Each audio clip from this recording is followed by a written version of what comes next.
Вітаю! Ми продовжуємо говорити про рухомі картинки і спробуємо використати певні теорії, які існують для того, щоб розпакувати смисл рухомих картинок. Ми вже говорили, що є елементи, які складають синтаксис і семантику фільму чи відео. Це кадри, плани, це теж колірна гама, ритміка, монтаж, різні типи стереотипів, вже визначених студійно і так далі. Вони дозволяють нам краще читати ту чи іншу картину. Але все-таки в картині залишається дуже багато елементів, які виглядають природніми, натуральними, а такими не є. І для цього, щоб зрозуміти, що ж там насправді відбувається, потрібно розпакувати ідеологію картини. Ми вже про це говорили в випадку з статичними зображеннями. Фактично, щоб зрозуміти смисл чи фотографії, чи картини класичного живопису, припустимо, важливо зрозуміти її ідеологічний смисл або розпакувати її ідеологію. І про це поговоримо сьогодні більше. Маргарет Олін з Єльського університету, професорка, яка займається історією мистецтва і візуальними студіями, вона говорить, що в дискурсі про візуальність дуже часто говорилося про самі зображення. Говориться про картину, можна говорити про художній твір, можна говорити про світлину. І таке враження, що ці рамковані картинки існують нібито в якійсь герметичній ізоляції від того, хто дивиться. А насправді погляд – це дуже складна культурна конструкція. Погляд, як він сконструйований в картині, і погляд, як він конструюється в аудиторії. Тобто з перспективи тих, хто дивиться, з перспективи того, хто конструює погляд через зображення, ми можемо зрозуміти, як діє ідеологія в суспільстві. Для пояснення, що таке погляд, в англійській мові є досить багато різних слів, які, на жаль, не мають відповідників в українській мові. Наприклад, таким словом є термін gaze. В них сказати to gaze at something, тобто це фактично означає, що ти уважно, так сфокусовано на щось дивишся. Ви знаєте, в багатьох культурах це не зовсім припустима практика. Я колись, коли їхав в Сполучені Штати Америки в 2001 році, нам проводили спеціальний тренінг, що якщо ви будете бачити людей іншого кольору шкіри, будь ласка, не gaze at them. Тобто не втикайте, не розглядайте їх. І чому? Мені було досить складно це зрозуміти, але нам пояснили, і я з ними погодився. Люди різних культур по-різному сприймають, коли на них пристально дивляться, уважно розглядають. Ми не любимо, коли нас уважно розглядають, при тому ми любимо уважно розглядати. І, на жаль, в нашій мові немає такого відповідника до слова gaze, ми просто говоримо «дивитися». Але ми можемо сказати так сленгово «втикати», тобто уважно дивитися або додати якісь інші поняття. Загалом для конструювання оцих різних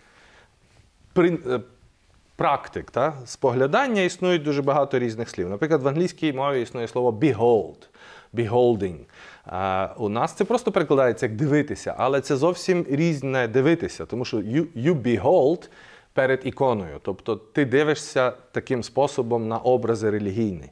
А, наприклад, коли англійською говорять you scrutinize image, тобто ти дивишся як вивчаючи, ти досліджуєш елементи.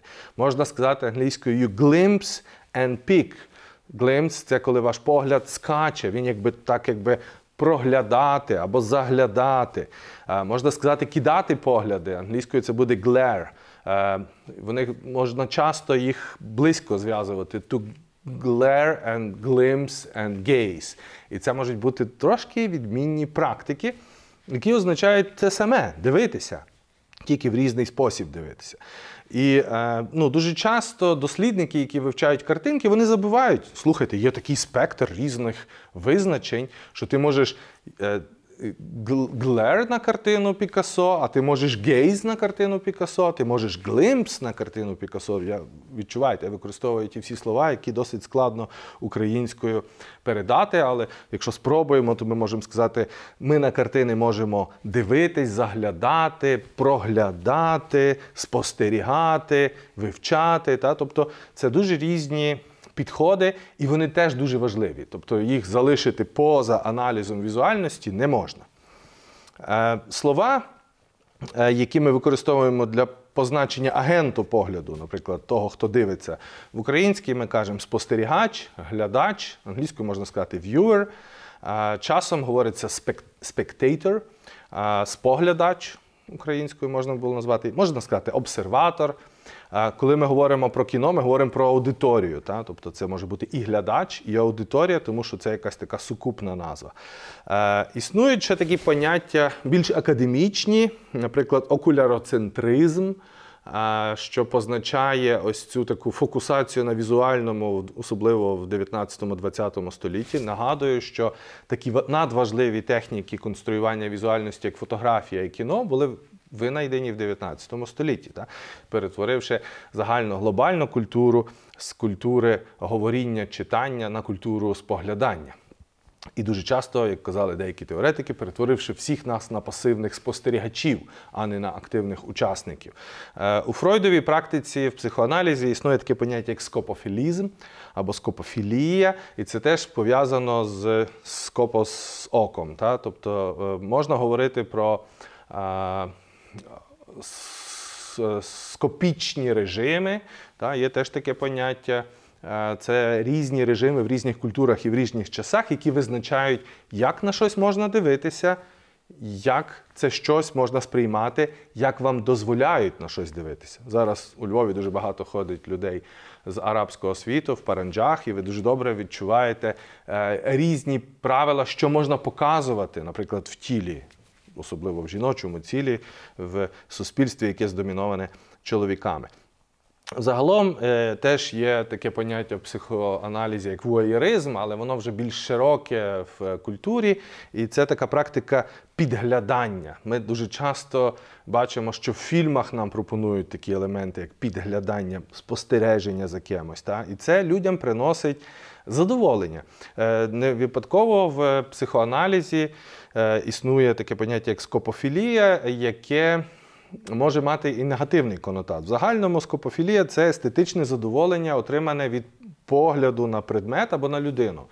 Дуже часто люди дуже дістають велике задоволення від картин, від споглядання картин, але вони можуть діставати задоволення від споглядання людей, елементів тіла, оголених тіл і так далі. І дуже часто оце задоволення, яке людина отримує від споглядання, особливо елементів об'єктів еротики чи порнографії, фетишів різних, воно може здомінувати людську уяву, і людина не може себе втримати. На цьому слайді ви бачите, звичайно, кадри з фільму про Лоліту, відомий твір Владимира Набокова, досить проблемний художній твір, який показує стосунки дорослого чоловіка, який здомінований молодою формою, жінкою, дівчинкою. І ми розуміємо, що це все ненормально, і не нормально, але природно, знову ж таки, з погляду психоаналітичної теорії, яка каже, що існує така ситуація, коли людина може бути здомінована поглядом, який починає вести нас до бажання, яке ми не можемо зупинити. Тобто в психоаналізі це називали як тріп. Вас не тяне, вас штовхає до об'єкту бажання. І цим об'єктом бажання може бути і жива людина, може бути якийсь об'єкт по-різному. Про скопофілію Фройд говорить у роботі «Три нариси з теорії сексуальності», це ще початок ХХ століття, і він підкреслює, що, власне, оптичне бажання, оптичне враження, воно дуже важливе для сексуального збудження. Ми всі добре знаємо, що жінки, такий той стереотип, жінки люблять вухами, чоловіки люблять очима, та особливо в чоловічій конструкції, яка склалася еволюційно, візуальність і погляд дуже важливий для того, щоб захотіти об'єкт, який є десь там в світі, це може бути інша людина. І Фройд казав, що в принципі фіксація на цілі цього сексуального розглядання, вона в принципі характерна для всіх людей. І вона дозволяє нам направити певну частину вашого лібідо на мистецькі цілі. Тобто її можна цю енергію перескерувати, але все-таки пристрасть така, яка конструюється на спогляданні, вона може бути уже проблемною. Вона може перетворитися на перверзію, як от в романі теж Набокова, вона може перетворитися, що людина стає залежною від порнографії, від картинок, від будь-чого візуального. Знову, якщо повернутися до поняття «гейз», воно має специфічні культурні конотати. От ті всі різні слова, які я говорив, там glaring, glimpsing, spectatorship, staring, вони не мають цього конотату. А gazing або gaze, він в культурі, особливо англомовного світу, отримав особливий конотат, пов'язаний з чоловічим поглядом. Тобто існує ще таке поняття, як male gaze, чоловічий погляд. І цей чоловічий погляд зазвичай асоціюють з маніпуляцією, владою і бажанням. Тобто про бажання ми тут сказали кілька слів, напевно, воно пов'язано з певними психофізіологічними особливостями чоловіків. Але дуже часто чоловічий погляд, він конструює саму рамку владних стосунків. Він може маніпулювати об'єктами візуального світу, які, знову ж таки, нам видаються цілком природніми, але вони такими не є.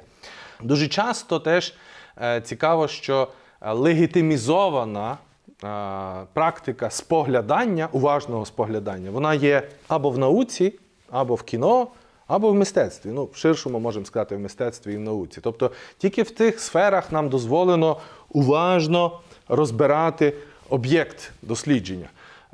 Навіть вчені психотерапевти, які робили всякі експерименти, вони могли споглядати за сексуальними актами, аналізуючи, що відбувається в інших людей в той чи інший час. Тобто в іншому випадку такі споглядання визначаються як не зовсім легальні. Держави чи міста намагаються контролювати ці системи уважного спостереження за кимось, за чимось, за тілами, за людьми іншими і так далі.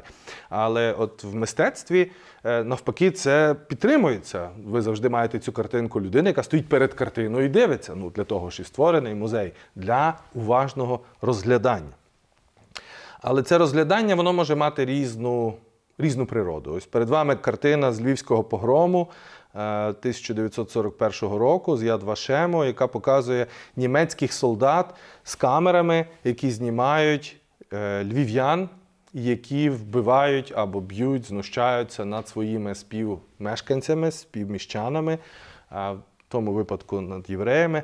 І ми бачимо різні практики цього такого дивлення. Тобто німецькі солдати мають потребу, хоча на той момент не зовсім дозволялося це робити, знімати, як місцеві, умовно, аборигени б'ють євреїв або й вбивають євреїв. Ці зараз об'єкти є свідченнями проти тих самих людей, які вчиняли ті злочини, але з другого боку ми бачимо ось цю практику погляду, той погляд через апарат, який дозволяє нам бути співучасниками, але теж тримати якусь дистанцію, показати, ми тут нічого особливо не робимо, але ми тільки показуємо.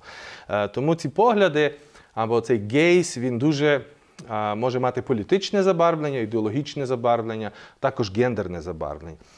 Якщо ще поговорити трохи про психологію, дуже важливим для розрізнення оцих поглядів, оцього gaze, male gaze, чоловічого погляду, дав послідовник Фройда Лакан.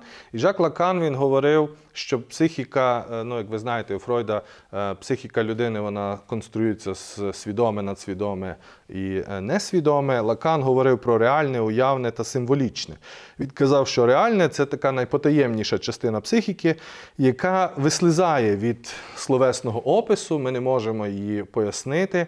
І реальне для психіки настільки незбагненне, що Лакан, коли описував це реальне, умовно, він називав його навіть як Кант, річ в собі. Тобто, уявне – це індивідуальний варіант сприйняття символічного порядку. Це так, як ми уявляємо собі цей світ.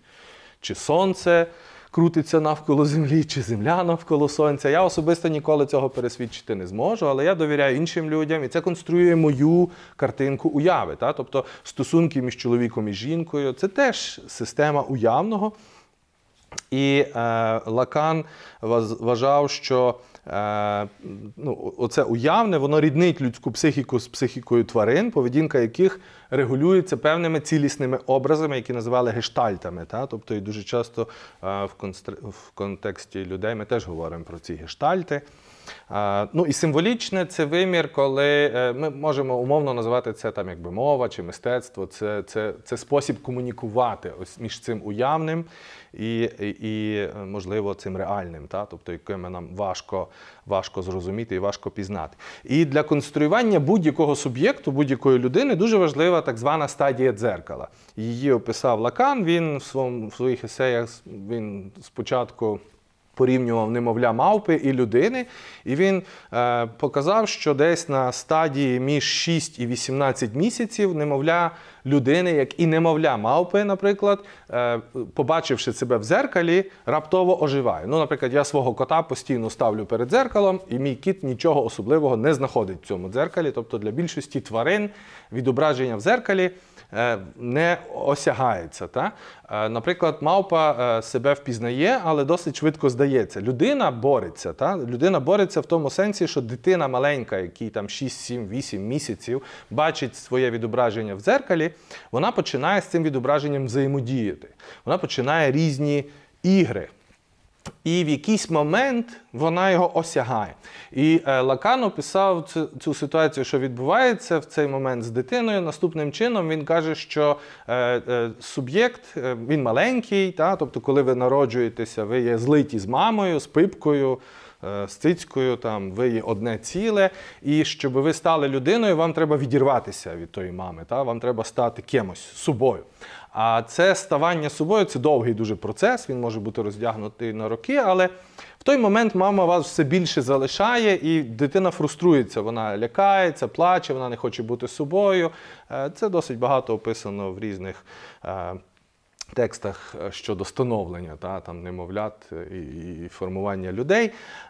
Дитина відчуває себе умовно нецілісною. Вона якби розвалюється на кусочки. Коли вона зустрічається зі своїм відображенням в дзеркалі, і їй мама каже: «Дивися, Марічко, це ти, це Марічка, ти Іванко». В цьому зображенні вам постійно акцентуєте, що це зображення – це ти. І дитина приймає це. Тобто вона здобуває цю символічну цілісність, яка насправді не є правдивою. Тобто вона приймає образ себе як себе і здобуває якусь ідентичність. Вона приймає цей образ як свій образ і тепер з ним живе. І що каже Лакан? В принципі, цим дзеркалом потім може виступити кіно, зображення, приклад якоїсь іншої зірки, якийсь приклад з життя, з яким ви можете ідентифікуватися. Тобто цей образ, який ви прийняли, будучи маленьким, він може заміститися, його можна зсунути, і ви приймете на себе інший образ. І тому це називають стадія дзеркала, бо фактично в відображенні людина знаходить смисл свого існування, ідентифікується.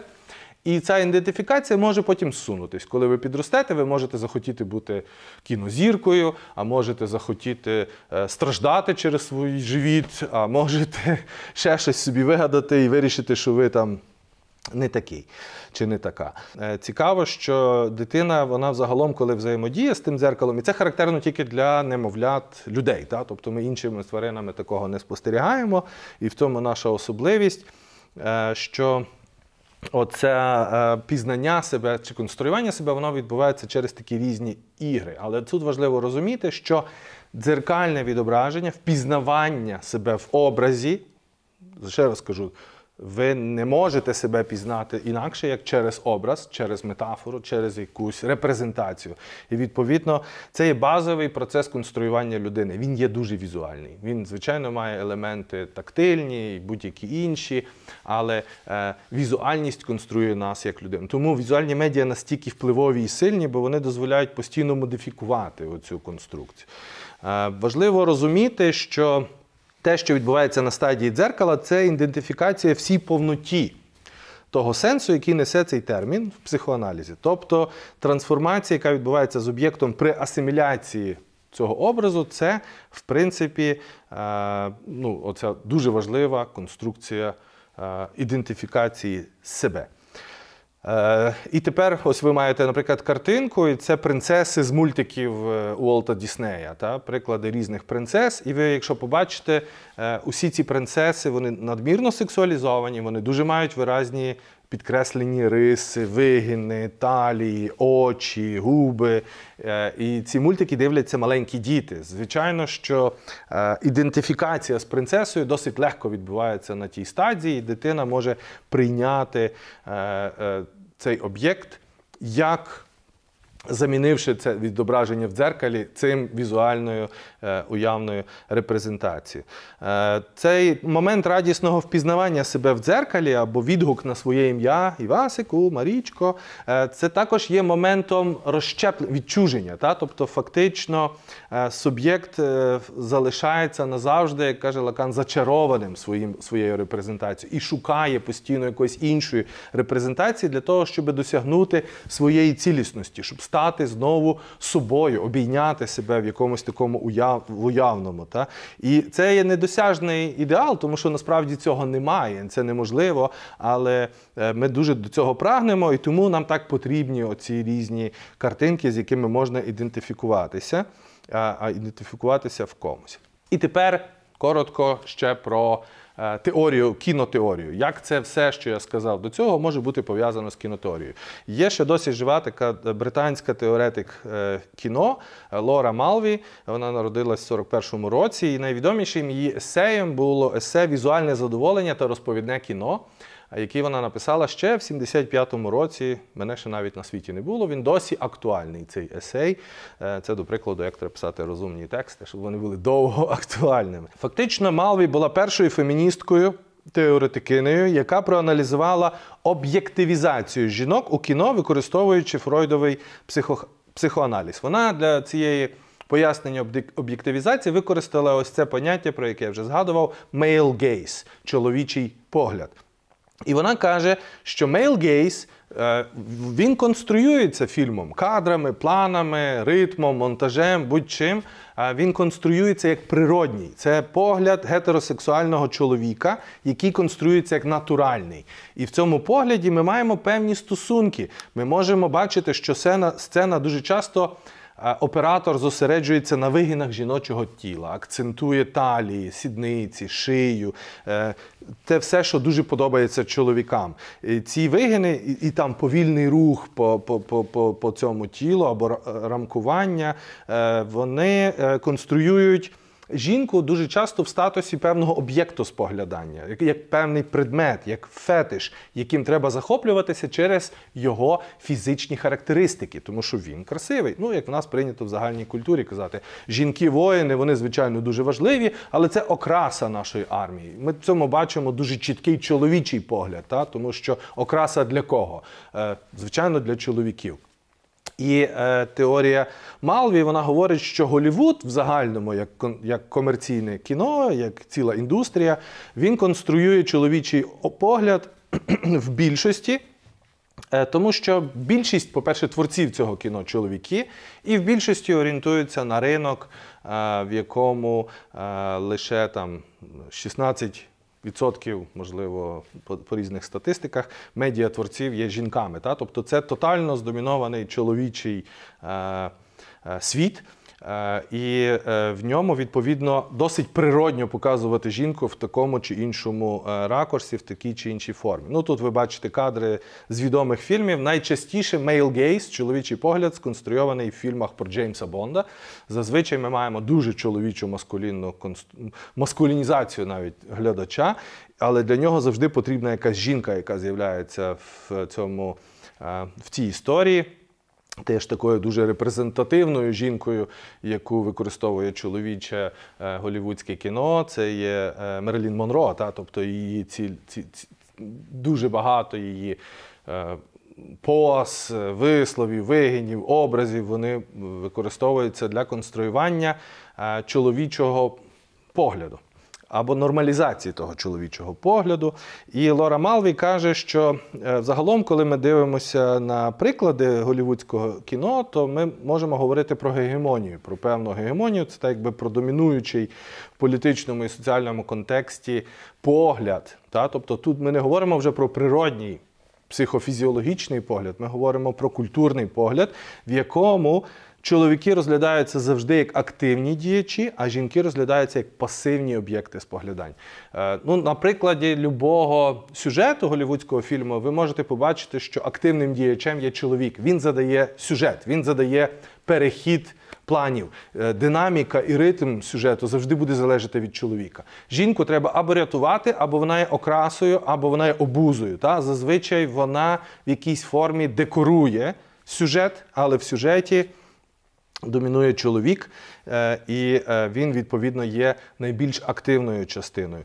Жінка якось на цьому плані, наприклад, Мерлін Монро і всі ці погляди скеровані на неї, вона зазвичай мусить виступати об'єктом споглядання. От вона є об'єктом, на який оцей male gaze скерований. Відповідно, Малві каже, що ми живемо в патріархальному суспільстві, в якому чоловіки встановлюють більшість правил і будують наше уявлення про ідеальні ролі і про те, як чоловік повинен домінувати в такій конструкції. Відповідно, фільм виглядає, не є об'єктивною історією, навіть якщо він розказує її з перспективи цілком натуральної. Якщо розпаковувати ці фільми, ми побачимо, що в них є дуже виразна, те, що Малві називає асиметрія гендерної сили. Вона твердить, що оця асиметрія є контрольною силою в кіно і побудована для задоволення глядача чоловічої статі. Тому її есей називався «Visual pleasure» – візуальне задоволення, яке теж пов'язане ось з цими скопофілією Фройда. Тобто я дивлюсь це кіно, я відчуваю домінування, я відчуваю від цього задоволення. Відповідно, наративний фільм голлівудський, він призначений для задоволення глядача чоловічої статі, переважно гетеросексуального, тому що там гомосексуальні чоловіки зазвичай не попадають в цю конструкцію. Зараз трохи це міняється, але від 75-го року есей не менш актуальним залишається. І ось цей чоловічий погляд, він є заглиблений, він є занурений в патріархальних дискурсах, в ідеології, і його досить важко змінювати, важко його рухати. Ви дуже багато цього можете, звичайно, зустріти в рекламі і в прикладах реклами, але якщо ми говоримо про кіно, то цей текст про візуальне задоволення в наративному фільмі, він вже став класикою для обговорення того, чи може бути female gaze, чи може бути жіночий погляд, чи може бути homosexual gaze. І звідси, звичайно, з'являються ось ці різні погляди і різні фільми, яким, наприклад, гетеросексуальним чоловікам неприємно дивитися, там, де історії про закоханих чоловіків, або навпаки, де історії розповідаються між умовно двома лесбійками, де немає цього домінуючого чоловічого персонажу, який веде весь сюжет за собою і змінює реальність. Малві вважає, що насправді в багатьох фільмах, які досі домінують індустрію, кіноіндустрію в світі, носіями смислу є чоловіки, а жінки є об'єктами, на які скерований цей смисл. Тобто жінки, вони не конструюють смисл, вони є об'єктами, на які можуть тільки нести, умовно кажучи, бути тільки окрасами того смислу, який закладений в кіно. Цікаво теж, вона говорить, що коли ми дивимося на різні способи споглядання таких фільмів, ми не піддаємо це сумніву. І вона каже, треба бути критичним. Що можна в тому випадку робити? Можна піддавати сумніву скопофілічність саму ситуації. Наприклад, це є кадр з фільму Сальвадора Далі «Андалузький пес» 29-го року, де він, ця знаменита сцена, де жіноче око ріжеться якби ножем, де він дуже доброю метафорою показує про те, як жіночий погляд здомінований чоловіком, і вона фактично не може нічого робити. Але що можна змінити? Що можна зробити в такому випадку, коли вся система і контроль є на стороні чоловіків, коли жінка – це образ, чоловік – це носій погляду, і він так виконструйовується в фільмі. Що можна робити, це, як каже Лора Малві, підкреслювати. Часом в деяких артхаусних фільмах ви можете таке зустріти, коли персонаж або якийсь сцена, вона звертається до глядача, і в якійсь сцені або в певних сконструйованих випадках чоловіку акцентується і нагадується: «Ей, прокинься, ти зараз підглядаєш, ти зараз дивишся за мною, тут є дуже важлива та твоя чоловічість твого погляду». І якби вона каже, якщо створювати такі ситуації, коли пробуджується оцей воєрист чоловік, який думає, що це все натурально, і раптом йому звертають увагу на те, що насправді він насолоджується жінкою як об'єктом. І якщо в нього виникає від цього сором або якесь інше почуття, що він викритий як спостерігач чоловічого погляду, то це може трохи змінювати ситуацію, хоча насправді досить складно це робити. Ще один висновок, який ми можемо з теорії Лори Малві отримати, це те, що культурний погляд, оцей гейз, він не тільки може бути про чоловіків, він теж може, якщо ми його дещо трошки змодифікуємо, то ми можемо перенести поняття гейзу, поняття цього погляду чоловічого на твори мистецтва, припустимо. Дуже часто об'єкти, які мають цінність, умовну цінність, вони в галереях, в музеях, і до них прив'язується така сакральна фетишизація. Подібно як чоловіки це роблять з жінками. Тобто, коли жінка є об'єктом споглядання, і вона не є конструювачем смислу, вона є тільки носієм смислу, то цю жінку перетворюють в фетиш. Тобто вона тільки є об'єктом споглядання через свою красу чи якісь фізичні елементи, так як я казав.